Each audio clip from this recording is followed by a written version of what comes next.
तिमिरान्धस्य ज्ञानाञ्जनशलाकया चक्षुरुन्मिलितं येन तस्मै श्रीगुरुवे नमः। वन्देऽहं श्रीगुरो श्रीयुक्तपदकमलं श्रीगुरून् वैष्णवांश्च श्रीरूपं साग्रजातं सहगण रघुनाथान्वितं तं सजीवं साद्वैतं सावधूतं परिजनसहितं कृष्ण चैतन्य देवं श्रीराधा कृष्ण पादान् सहगण ललिता श्री विशाखान्वितांश यत् पाद पद्म नख चन्द्रमणिच्छटाया विस्फूर्जितं किमपि गोपवधूष्वदर्शी पूर्णानुराग रससा गरसारमूर्ति साराधिका मयि कदापि कृपां करोतु। हरे कृष्णा।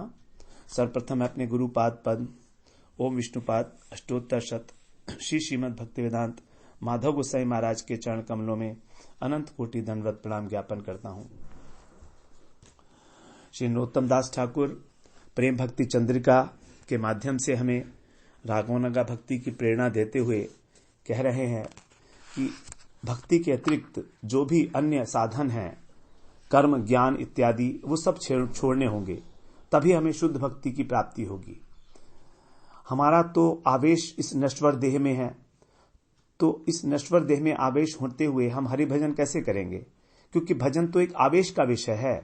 जहां हमारा आवेश है वहीं हमारी बुद्धि जाएगी, वहीं हमारा मन जाएगा। तो इसलिए 93वीं त्रिपदी में उन्होंने कहा कि हमें इस नश्वर देह में आवेश नहीं रखना चाहिए, इसमें आस्था नहीं रखनी चाहिए। आस्था शब्द के 5 अर्थ बताए: विश्वास, यत्न, अवलंबन, अपेक्षा और मनोयोग। अर्थात हमें विश्वास नहीं करना इस शरीर का, इसके भरोसे नहीं रहना, हमको इसको बहुत सजाना संवारना भी नहीं है, इसको जो है इसको मन में भी इसको स्थान नहीं देना है बहुत अधिक, क्योंकि जहां हमारा मन होता है वहीं हम जाते हैं, वही कार्य हम करते हैं। तो कह रहे हैं कि हमको इसमें आवेश न रख के और साधु शास्त्रों के आश्रय में भगवान का भजन करना चाहिए। यही जीवन की यथार्थता है, क्योंकि मालूम नहीं है किस क्षण हमें मृत्यु हो जाएगी हमारी।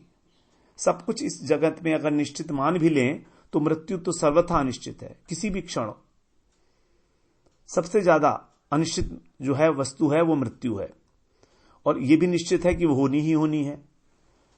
तो इस प्रकार यहां पर बता रहे हैं, ज्ञान कांड कर्म कांड केवल विशेर भांड अमृत बोलिया जबा खाए नाना योनि सदा फिरे कदर्य भक्षण करे तार जन्म अध पाते जाए।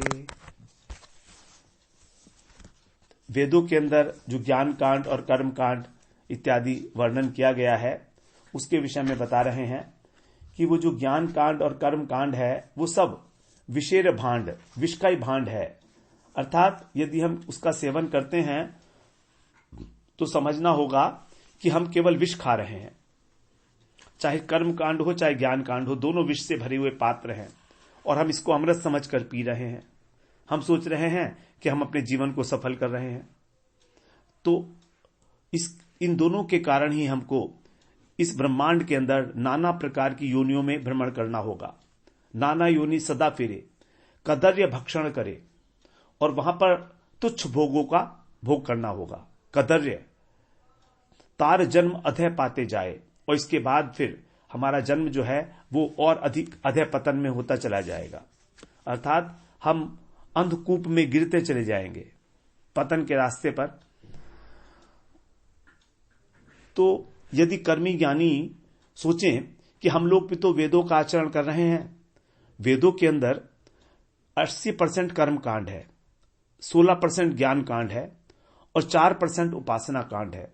उपासना कांड में ही केवल भक्ति से संबंधित कुछ बातें हैं, लेकिन वो भी इतनी अपरोक्ष रूप में है कि कुछ समझ में नहीं आती हैं।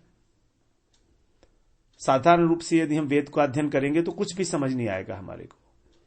यही लगेगा कि इसमें तो यज्ञ करने की विधियां बताई गई हैं। तो 80% कर्म कांड है वेदों में।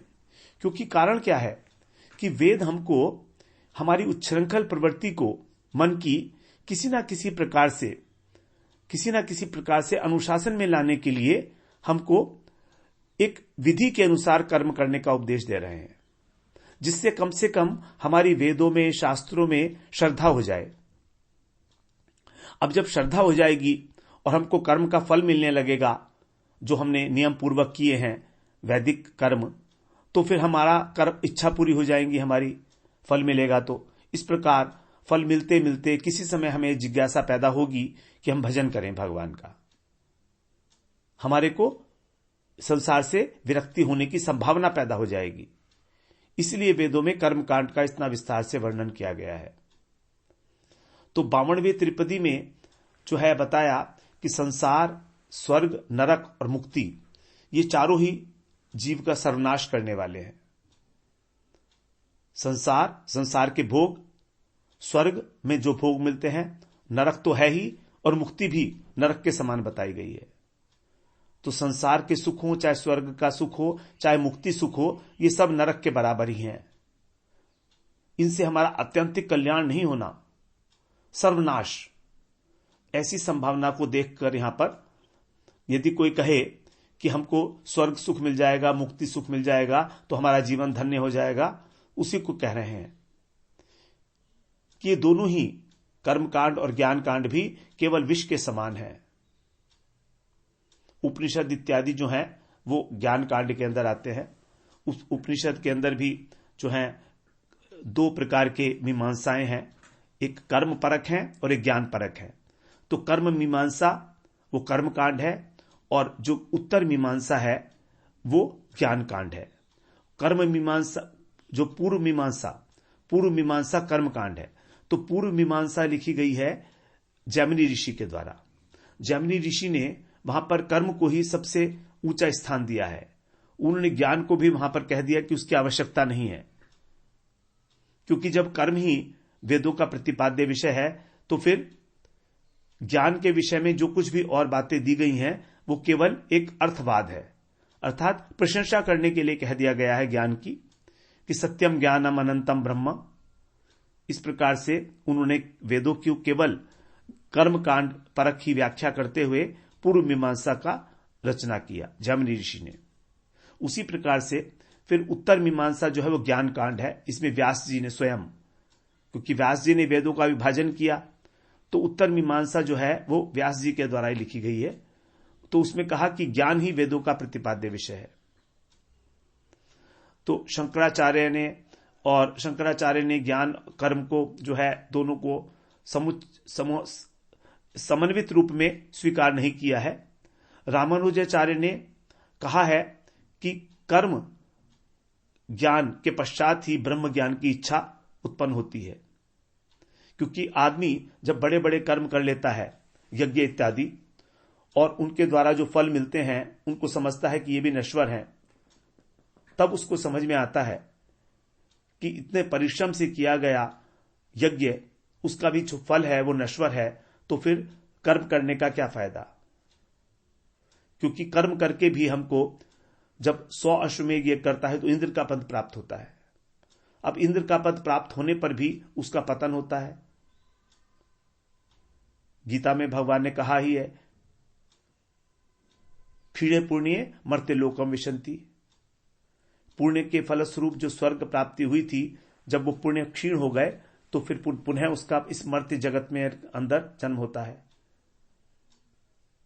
तो एवं त्रयी धर्मम अनुप्रपन्ना गतागतम काम कामा लभन्ते। इस प्रकार जो 3 वेदों में उनका आश्रय लेकर और बड़े बड़े यज्ञ इत्यादि करते हैं, वो भी इस आवागमन के चक्र में ही पड़े रहते हैं, आना जाना, कभी स्वर्ग कभी नरक, कभी स्वर्ग कभी नरक। तो इसलिए उन लोगों को जो है कर्म से वैराग्य हो जाता है, और तब शाश्वत शांति पाने के लिए फिर वो ब्रह्म के लिए जिज्ञासा करते हैं, जिसके लिए ब्रह्म सूत्र की रचना की गई, अथा तो ब्रह्म जिज्ञासा। श्रुति भी कहती है कि निर्वेद माया नास्त्यकृत कृतेन, अर्थात कर्म के द्वारा मोक्ष की प्राप्ति नहीं होती, ये सोचकर जो ब्रह्मनिष्ठ व्यक्ति है वो वैराग्य प्राप्त करता है, उसको वैराग्य हो जाता है कर्म से। तो कर्म के पश्चात ही उसकी निस्सारता को अनुभव करके, उनकी नश्वरता को जानकर ज्ञान प्राप्त करने की इच्छा होती है, ब्रह्म को जानने की इच्छा होती है। तो इस प्रकार से पूर्व मीमांसा और उत्तर मीमांसा में क्रमशः कर्म और ज्ञान के विषय में वर्णन किया गया है। लेकिन भगवान गीता में क्या उपदेश देते हैं? वो कहते हैं कि हमें अपने अंतःकरण को शुद्ध करने का एक ही उपाय है, वो है निष्काम कर्म योग। निष्काम कर्म योग के द्वारा ही हम अपने हृदय को शुद्ध कर सकते हैं। 5वें अध्याय के 10वें श्लोक में कहा उन्होंने, कायेन मनसा बुद्ध्या केवलैन्द्रियैरपि योगिनः कर्म कुर्वन्ति संगम त्यक्त्वा आत्मशुद्धये। जो योगी लोग हैं वे कर्म करते हैं आसक्ति को छोड़कर, संगम त्यक्त्वा, आसक्ति को छोड़कर कर्म में क्यों करते हैं? आत्मशुद्धये, अपनी अंतःकरण को शुद्ध करने के लिए। और वो कर्म कैसे किया जाता है? कायेन मनसा बुद्ध्या, शरीर के द्वारा, मन के द्वारा, बुद्धि के द्वारा जो भी कर्म किया जा रहा है, अथवा केवल इंद्रियों के द्वारा जो भी कर्म किया जा रहा है वो अनासक्त होकर किया जाएगा। तो जब अनासक्त होकर किया जाएगा कर्म, अर्थात निष्काम भाव से, और हम उसको भगवान के अर्पण करेंगे, ब्रह्मणि आधाय कर्माणि संगम त्यक्त्वा करोति है। ब्रह्मणि आधाय अर्थात ब्रह्म को समर्पित करके, परमात्मा को समर्पित करके, आसक्ति को छोड़कर, तब ना तो हमको पाप लगता है और वही कर्म हमारा आत्मशुद्धि का साधन बन जाता है। तो इस प्रकार निष्काम कर्म योग का अर्थ है भगवत अर्पित निष्काम कर्म। ऐसा निष्काम कर्म जिसको भगवान के अर्पित किया गया है, वो हमारी चित्त शुद्धि का कारण बनता है। अब जब चित्त शुद्ध हो जाता है तो उस शुद्ध चित्त के अंदर जो तत्व ज्ञान है वो ठहरता है। तो इस प्रकार से ज्ञान योग का अवलंबन करने के लिए सबसे पहले कर्म योग का पालन करना ही होगा। अंतःकरण की शुद्धि चाहिए ही चाहिए, वरना वहां पर ज्ञान को धारण करने की सामर्थ्य नहीं होगी। और दूसरी बात, कर्म के बिना एक क्षण भी कोई व्यक्ति नहीं रह सकता। भगवान ने पहले ही स्पष्ट कर दिया है 3 अध्याय में ही।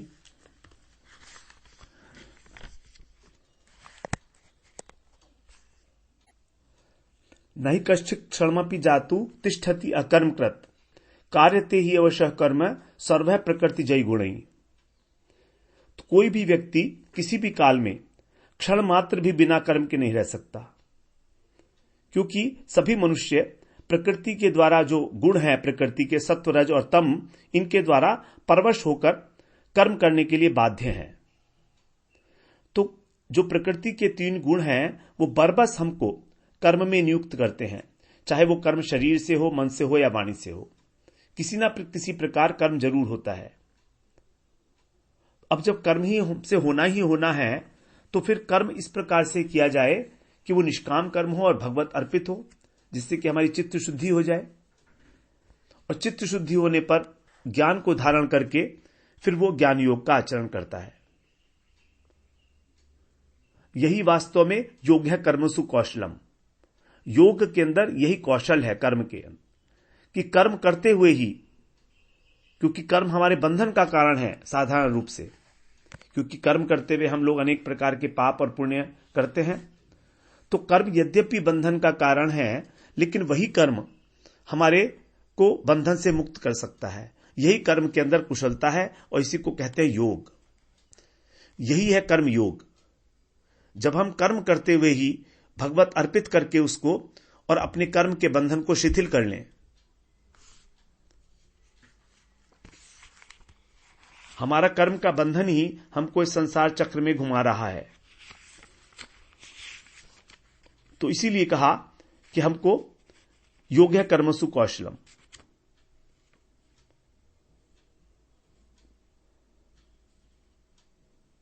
बुद्धि युक्तो जहाती है उभे सुकृत दुष्कृते तस्मात योगाय युज्यस्व योग्य कर्म सुकौशलम। कि यदि समबुद्धि से हम पाप और पुण्य को इस जगत में त्याग दें अर्थात मुक्त हो जाएं और समत्व को स्थापित करें, तो समत्व जो है यही कर्मों में कुशलता है, कर्म बंधन से छुटने का उपाय है। जन्म बंध विनिर्मुक्ता पदम गच्छन्ति अनामयम। इस प्रकार अनासक्त होकर जो कर्म करता है वो जन्म और मृत्यु से छुटकारा दिलाने वाला हो जाता है और हमको अनामय पद की अर्थात धाम की प्राप्ति होती है। तो इस प्रकार यदि हम कर्म के फल की आकांक्षा ना करें और कर्म के अंदर भी हमारा जो है आग्रह ना हो, इस प्रकार से जब हम अपने कर्म को करते हैं और भगवान को समर्पित करते हैं तो वो हमारी चित्त शुद्धि करते हैं और हमारे लिए परम कल्याणकारी हो जाते हैं। धीरे धीरे भगवत समर्पित करके हमारा जब चित्त शुद्ध होता है तो हमारी भगवत विमुखता वो नष्ट हो जाती है। जो कर्म के दूषित संस्कार हैं हमारे हृदय में वो नष्ट हो जाते हैं और धीरे धीरे क्रमशः भक्ति का उन्मेष हो जाता है। जब हमको साधु संग मिलता है, क्योंकि भक्ति जो है वो साधु संग से हमारे हृदय के अंदर आती है। कर्म अपने आप में हमको भक्ति में नहीं ले जाएगा, लेकिन कर्म करते करते जब हमारा जो भाव है वो सात्विक होता जाएगा तो हमको साधु का संग मिलेगा और साधु का संग मिलने पर हमारी भजन के अंदर रुचि हो जाएगी।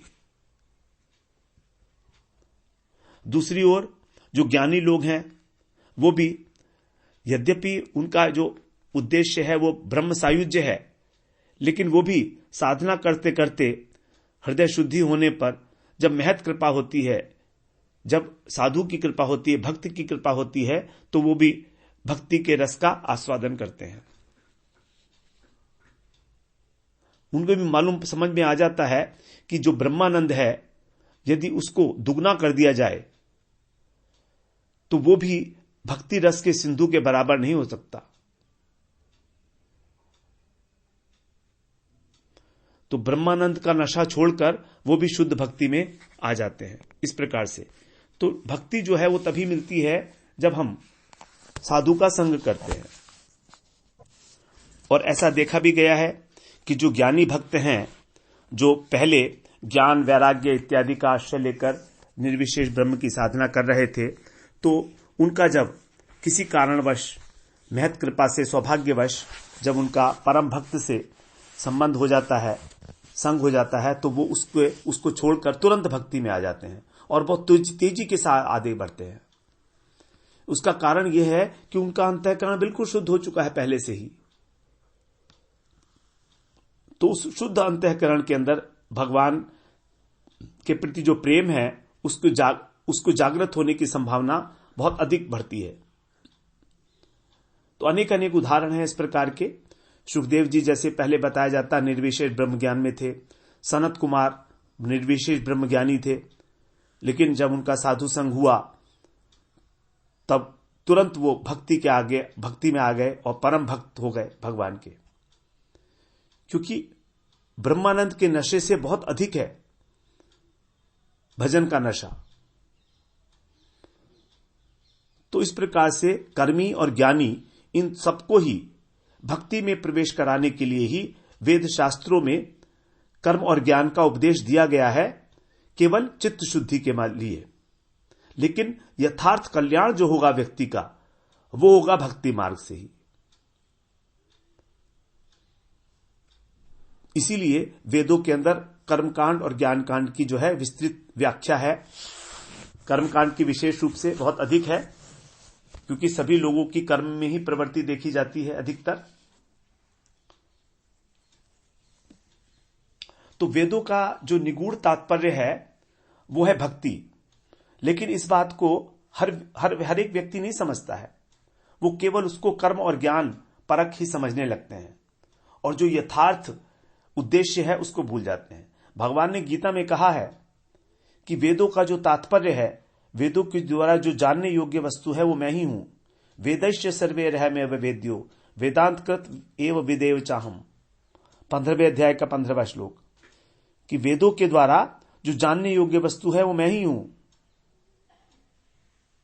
वेद्यम वास्तवमत्र वस्तु शिवदम तापत्रयोन मूलनम। भागवत में भी इसी प्रकार आया है कि जो भी जानने योग्य वस्तु है वो केवल भगवान ही है एकमात्र, वेदों के द्वारा। तो वेद वही हैं जो हमको ब्रह्म को जनाए कि ब्रह्म क्या है, भगवान कौन है, वही है वेद। तो इस प्रकार से जो भ्रमित हैं वो केवल कर्म और ज्ञान को ही वेदों का प्रतिपाद्य विषय मानकर और उसी में लगे रहते हैं और उनको किसी प्रकार का कुछ लाभ नहीं मिलता, क्योंकि कर्म और ज्ञान का आश्रय लेना तो विष भांड की तरीके से है, उसको अमृत मानकर। कहने के लिए तो वो कर रहे हैं वेदों का अनुशीलन, लेकिन वो केवल कहने के लिए ही है नहीं वास्तव में। तो ऐसे लोग जो हैं उनको आनंद नहीं मिलता है, बल्कि वो उस विष की ज्वाला में धधकते रहते हैं और उनको जन्म मरण में फंसे रहना पड़ता है जन्म जन्मांतर तक। इसीलिए वेदों को जानने के लिए किसी वेदज्ञ ब्राह्मण जो भक्त है वही वेदों की वास्तव चर्चा कर सकता है। तो वेदांत, इसलिए वेदांत की रचना की गई और वेदांत का भी जो भाष्य है वो है श्रीमद् भागवत पुराण। सर्व वेदांत सारम ही श्रीमद् भागवतम इष्यते। महाप्रभु ने बताया है कि उसका जो भाष्य है वो वेदांत का श्रीमद् भागवत पुराण है। सर्व वेदांत सारम, सभी वेदांतों का जो सार तत्व है, निचोड़, वो भागवत में है। और भागवत जो है यद वैष्णवा नाम प्रियम, उसमें केवल ज्ञान शुद्ध भक्ति की ही चर्चा है।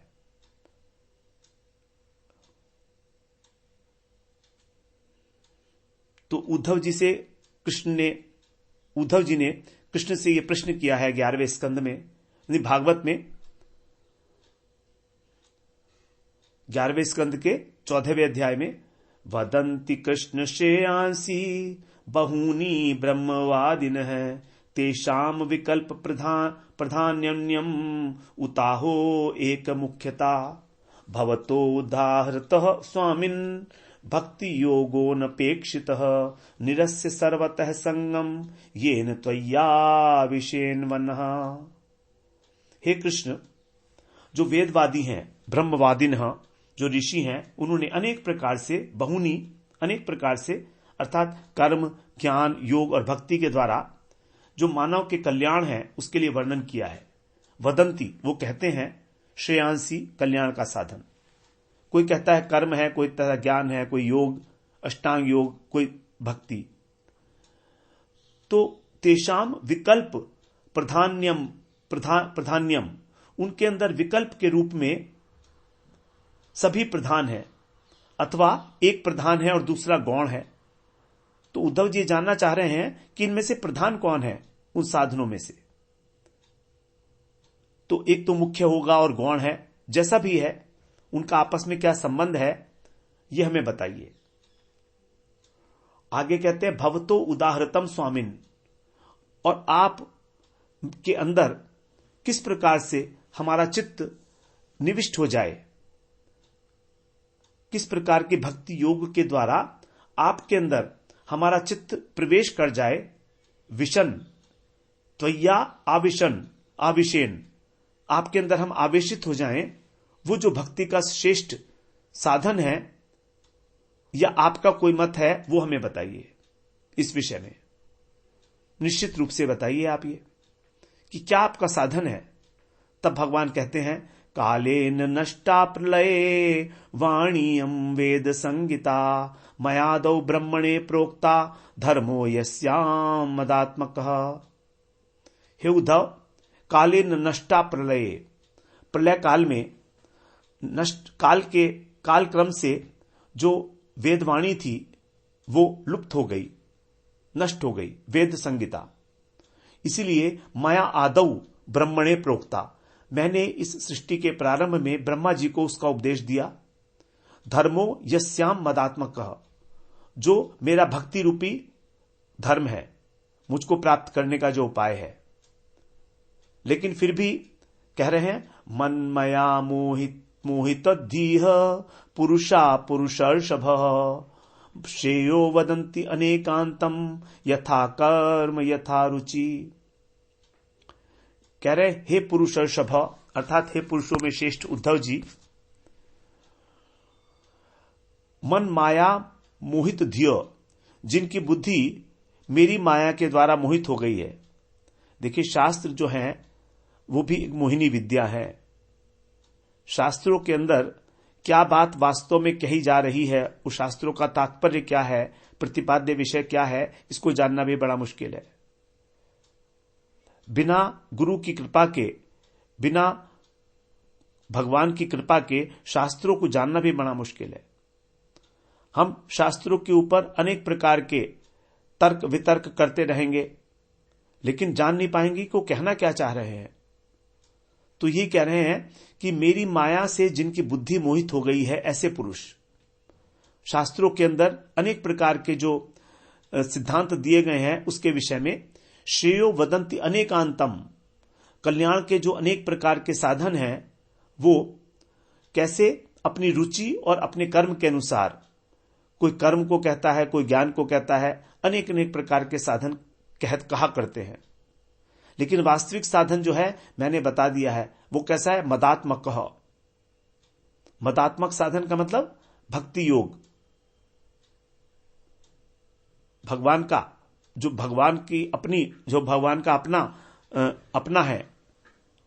जैसे कहा, न साधयति माम योगो न सांख्यम धर्म उद्धव न स्वाध्याय तपस्त्यागो यथा भक्तिर ममोर्जिता। मेरे अंदर जो भक्ति है, जिस प्रकार से वो एक साधन है, अन्य कोई भी साधन नहीं है।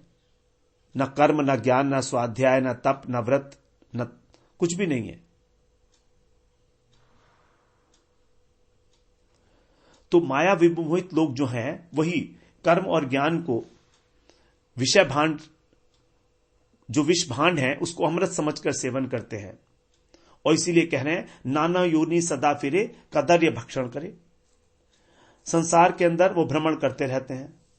कर्मियों को स्वर्ग की प्राप्ति हो जाती है, लेकिन स्वर्ग भोगने के बाद फिर संसार दशा।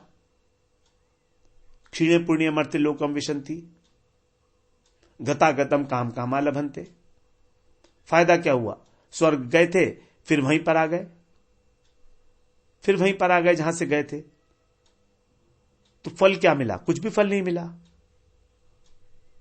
फल ऐसा हो, यदि फल है तो ऐसा है कि हमको शाश्वत शांति मिले, शाश्वत सुख मिले, जो कभी नष्ट ना होने वाला हो। लेकिन उनकी तो फिर वही संसार दशा हो जाती है।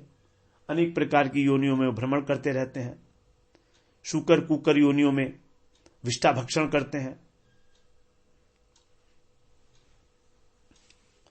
और ज्ञानियों के विषय में तो देवताओं ने बताया है किस प्रकार से, जब गर्भ स्तुति के अंदर, जब भगवान की देवकी जी की गर्भ स्तुति कर रहे हैं वो देवता लोग, तब उन्होंने बताया, ये न्यर्विंदाक्ष विमुक्त मानिनस त्वय्यस्त भावाद विशुद्ध बुद्धय आरुह्य कृच्छेण परम पदम तत् पद पतंत्यधोनाद्रतयूष्मदंग्रह।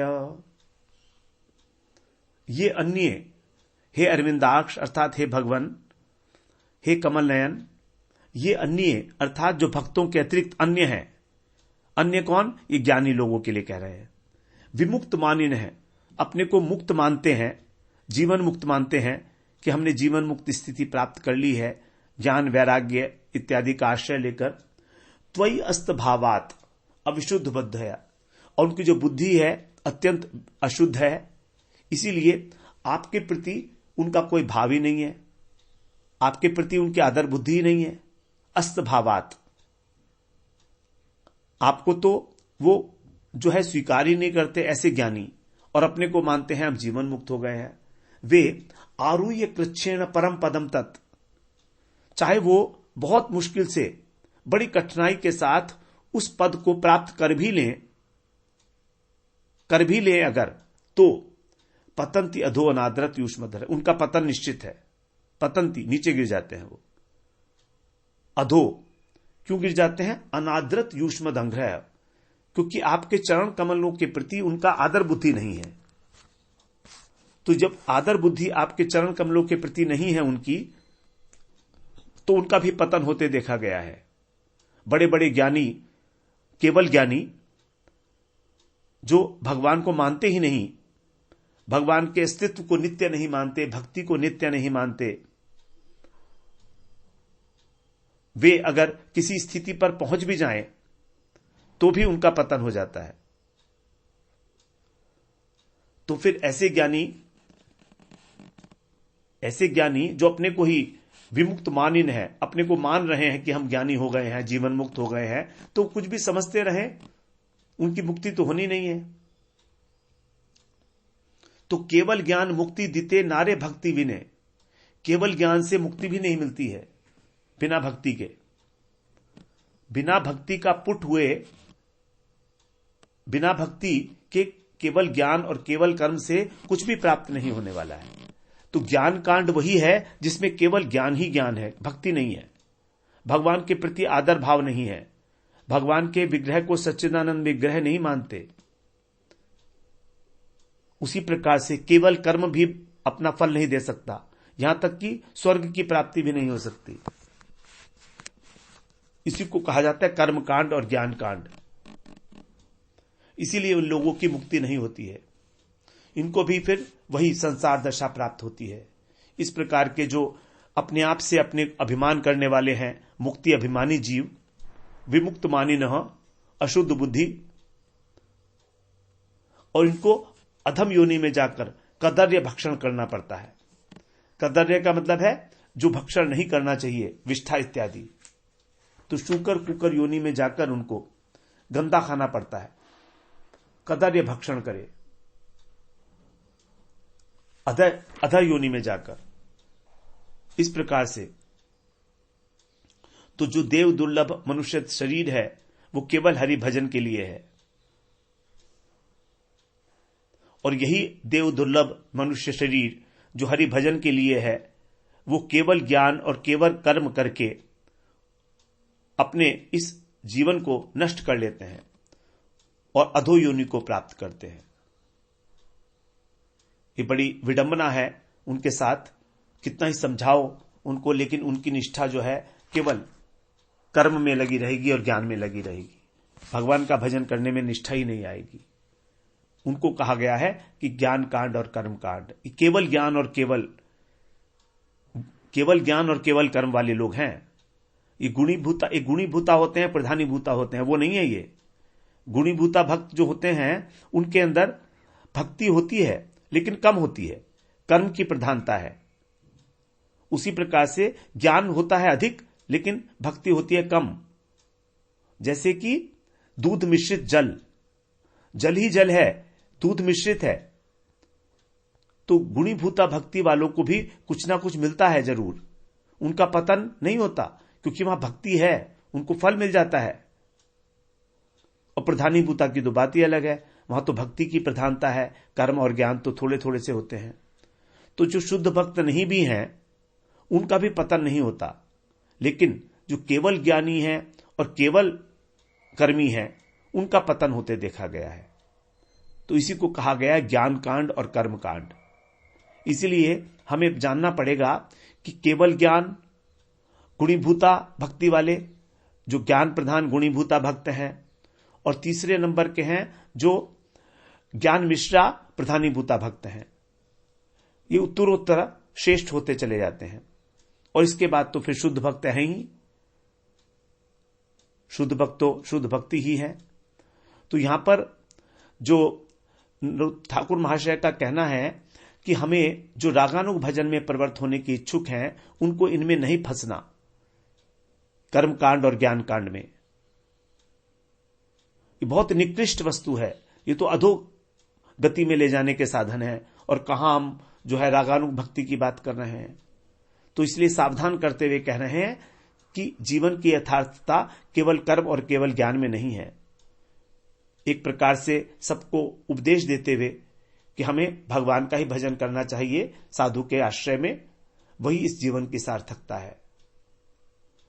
शरीर से ऊपर उठकर इसमें अधिक आस्था न रखते हुए जितना आवश्यक है उतना इस शरीर का निर्वाह करें। तो इस प्रकार से हमने आज ये 94th त्रिपदी का श्रवण किया, जो हमारे इस 7वें प्रकरण का अंतिम त्रिपदी। अब हम अगले सत्र में 8वें प्रकरण में प्रवेश करेंगे, 95वीं त्रिपदी से। वांछा कल्पतरुभ्यश्च कृपा सिंधुभ्येव च पतितानां पावनेभ्यो वैष्णवेभ्यो नमो नमः।